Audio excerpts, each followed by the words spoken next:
Burns.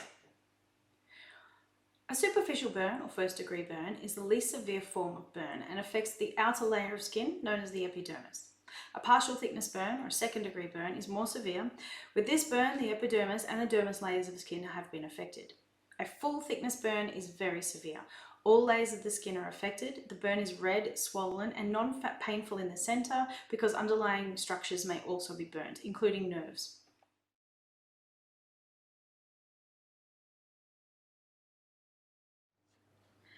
Electrical burns. Caused by the heat generated by an electrical current flowing through the tissues of the body.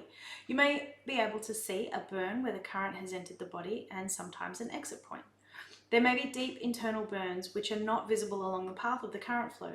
The extent of the internal burns can be estimated by the severity of the entry and exit wounds.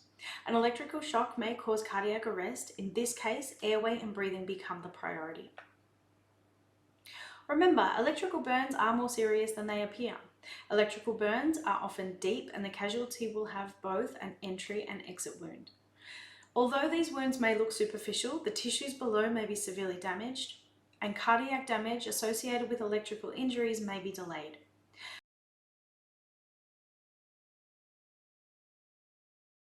Signs and symptoms: unconsciousness, erratic or irregular heartbeat, difficulty breathing, obvious entry and exit burns.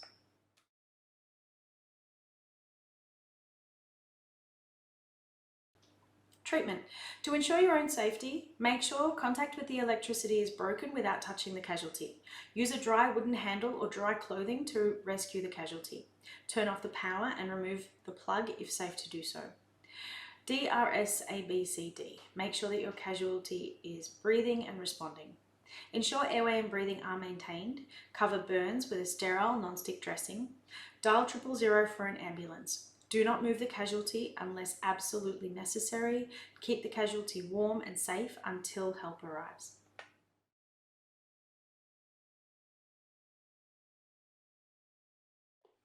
Dry and wet heat burns. A dry heat burn is caused by any direct contact with a dry heat source or friction. You're going to ensure your own safety first. Ensure airway and breathing are maintained for the casualty. Cool the burn immediately with cold, preferably running water for at least 20 minutes. Take care not to cool large areas of the burn so much that you induce hypothermia in the casualty, and do not break any blisters. So you're going to remove any watches, rings, bracelets that could cause a problem as the burn swells up. Clothing that is stuck to the wound should be left in place. Cool the burn immediately with cold, preferably running water for at least 20 minutes. This can be beneficial even if it is cooled up to 3 hours after the injury. If cold water is not available, then a cold drink can be used to cool the injury. Dress the wound with a sterile, non-stick dressing. Cling film is one of the best dressings for a burn. The inside of the roll should be sterile and it will not stick to the burn. Ensure the wound has been cooled beforehand. Do not wrap the cling film around a limb, lay it over the top of the burn. Elevate the wound if this is possible and dial 000 for an ambulance if the burn appears severe or the casualty has breathed in smoke or fumes. Wet heat burns. Scalds, usually from hot water, but it may be from hot fats or other liquids that can reach a much higher temperature than water can. Treatments of a wet heat burn, you're going to treat it exactly the same as a dry heat burn. Radiation burns or sunburn.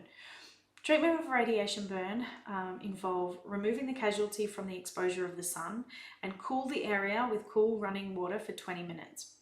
If there is extensive blistering or you're not sure, absolutely seek medical advice. Give the casualty frequent sips of water to ensure that heat exhaustion and dehydration does not occur.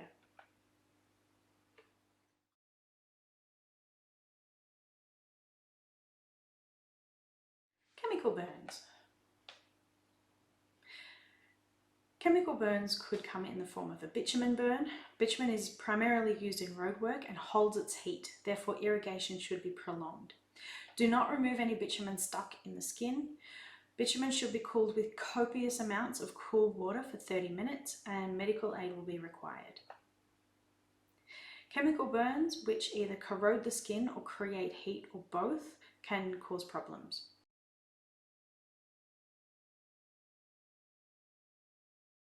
Treatment involves making the area safe, contain the chemical and protect yourself from coming into contact with it.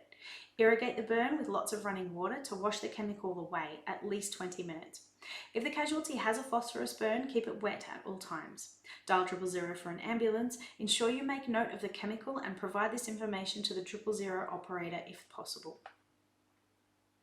Have the casualty remove their contaminated clothing carefully while irrigating the burn. If an eye is contaminated, irrigate as above, but ensure that the water runs away from the unaffected eye.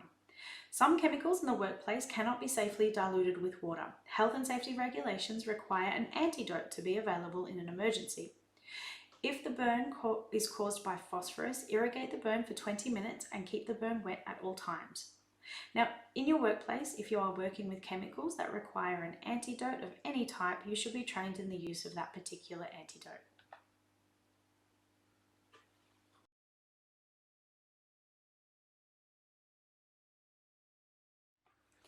Important information. Seek medical advice if the burn is larger than 10% of the body's surface area. The casualty is a child or infant. The burn goes all the way around a limb or part of the torso. The burn involves hands, feet, genitals, perineum, major joints, or the face. Electrical or chemical burns and burns associated with trauma, or if you're just not very sure, seek medical advice. Do not apply ointments. Do not break any blisters. Do not remove clothing stuck to the wound, and do not apply ice to the wound. Remember to cool the burn with running water, call for medical aid, and cover with a non-stick dressing. Burn specialists have launched a campaign to teach people what to do in the event of an accident or emergency. They say only 1 in 8 children arrives at hospital with proper first aid treatment, while parents who use home remedies often make matters worse. Karen Berkman reports.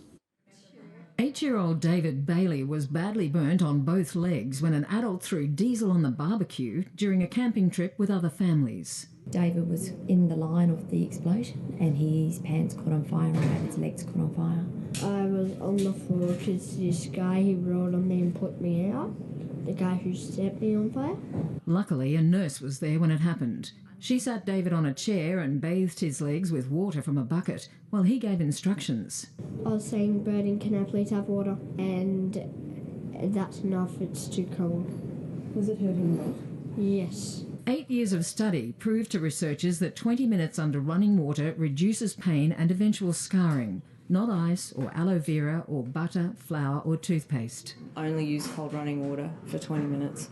And you can apply first aid up to 3 hours after the injury has occurred and it will still be effective. Burns are extremely painful and common in every hospital in Australia. In the Royal Children's Hospital, we'll treat in excess of 800 new children with burns every year.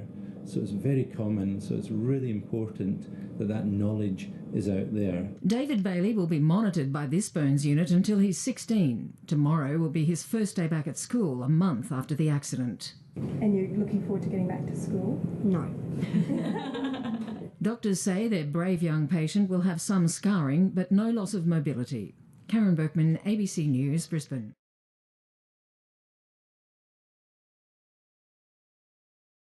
Eye injuries.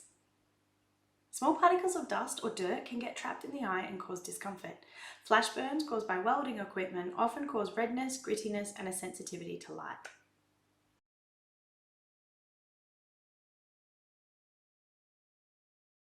Foreign bodies. When there is a foreign body in the eye, often just a particle of dust or dirt, always start with doctor's ABCD and make sure that your casualty is as comfortable as possible. Sit the casualty down and ask them to rest. Ask the casualty to look left, right, up and down to examine the whole eye to see if you can see it. Use a gentle stream of water or saline to flush the eye with the unaffected eye away from the flow. Pad the injured eye with cool, damp eye pad. Seek medical assistance if the particle cannot be removed and reassure the casualty.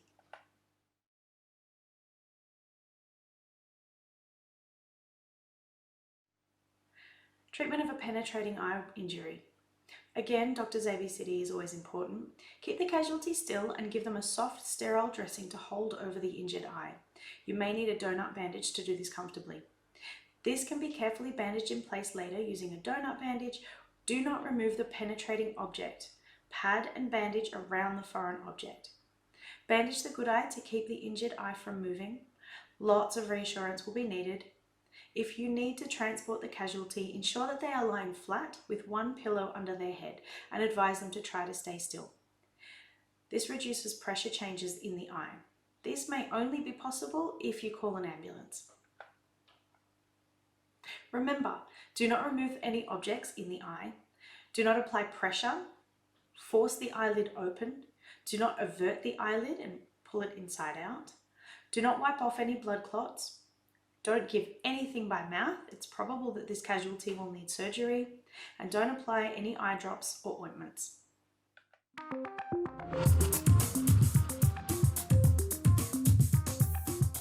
The eyes are very sensitive organs, and even small objects can cause great irritation. The most common cause of eye injuries is foreign objects such as dust, dirt or eyelashes. Where a foreign body is small and loose, the first aider may attempt to remove the object by pulling the upper eyelid down over the lower eyelid.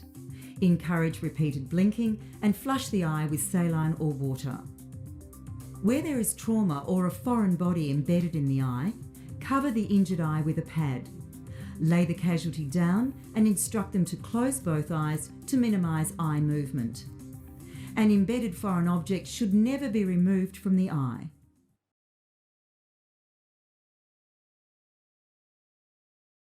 Chemicals in the eye.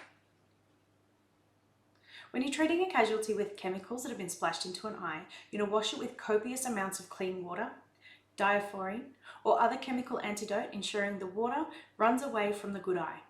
Dial 000 for an ambulance.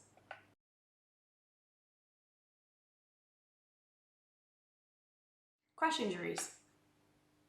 Crash injuries most commonly occur as a result of building site or traffic accidents. If the blood flow to a limb is impaired by the weight of a crushing object, there is a danger of toxins building up in the muscle tissue below the site of the crushing force. General information. If the blood flow to the limb is impaired for 15 minutes or more, the toxins can build up so much that when they are released into the rest of the body, which will happen when the crushing object is removed, they may cause organ failure. This is called crush syndrome and may result in death. However, if safe, remove the crushing force as soon as possible, even if it has been in place for more than 15 minutes. Everybody's different and it can take different lengths of time for different people.